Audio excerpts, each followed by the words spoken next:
بسم اللہ الرحمن الرحیم، السلام علیکم۔ ابھی جو نیوز آ رہی ہے وہ یہ بھی آ رہی ہے کہ بہت سے لوگوں کو ڈیپورٹ کیا جا رہا ہے، پاکستانی انڈینز کو، بنگلہ دیش والوں کو، وہ اس طریقے سے ڈیپورٹ کیا جا رہا ہے۔ کیا ایسی غلطی ہو رہی ہے؟ یو اے ای سے دبئی سے ڈیپورٹ کر رہے ہیں، وہ یہ کر رہے ہیں کیونکہ جب ادھر سے جاتے ہیں ٹورسٹ ویزے پہ، وزٹ ویزے پہ، اور پھر جو آج کے جو ٹکٹس کے ریٹ ہیں وہ کافی زیادہ ہو چکے ہیں پوری دنیا کے، تو زیادہ ہونے کی وجہ سے وہ 2 وے کی ٹکٹ نہیں لیتے، آنے جانے کی ایک سائڈ کی لے لیتے ہیں۔ وہ بھی ٹریول ایجنسی کو سمجھاتے ہیں کہ ادھر مجھے اگر جاب مل گئی میں واپس نہیں آؤں گا، تو اس لیے آپ مجھے ایک ڈمی ٹکٹ واپسی کی بنا دیں اور ایک جاتے وقت کی ٹکٹ بنا دیں، تاکہ ان کے آپ سے واپسی کے پیسے باؤنڈ نہ ہو۔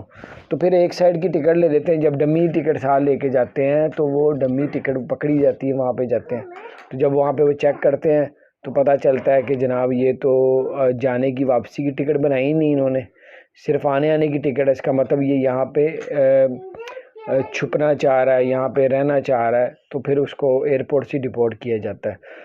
تو بہرحال اگر آپ لوگوں نے جانا ہے تو آنے جانے کی ٹکٹ بک رہے ہیں۔ ہاں، اگر آپ کو وہاں جاب مل جاتی ہے تو آپ کی پھر ٹکٹ ریفنڈ ہو جائے گی، لیکن جب یہاں سے جانی کنفرم ٹکٹ ہو آپ کی آنے جانے کی، تو باہر ادھر پہنچ کے تو ایک سائڈ کی آپ کی ریفنڈ ہو ہی جائے گی۔ تو یہ سب کچھ آپ لوگوں کو طے کرنا ہے، اتنا خرچہ کر کے جاتے ہیں، اس طرح بھی ہوتا ہے۔ تو باہر اپنا خیال رکھیں، چینل کو سبسکرائب نہیں، ابھی آ رہی تھی خبریں، میں نے کہا آپ کے ساتھ شیئر کروں۔ اپنا خیال رکھیں، چینل کو سبسکرائب نہیں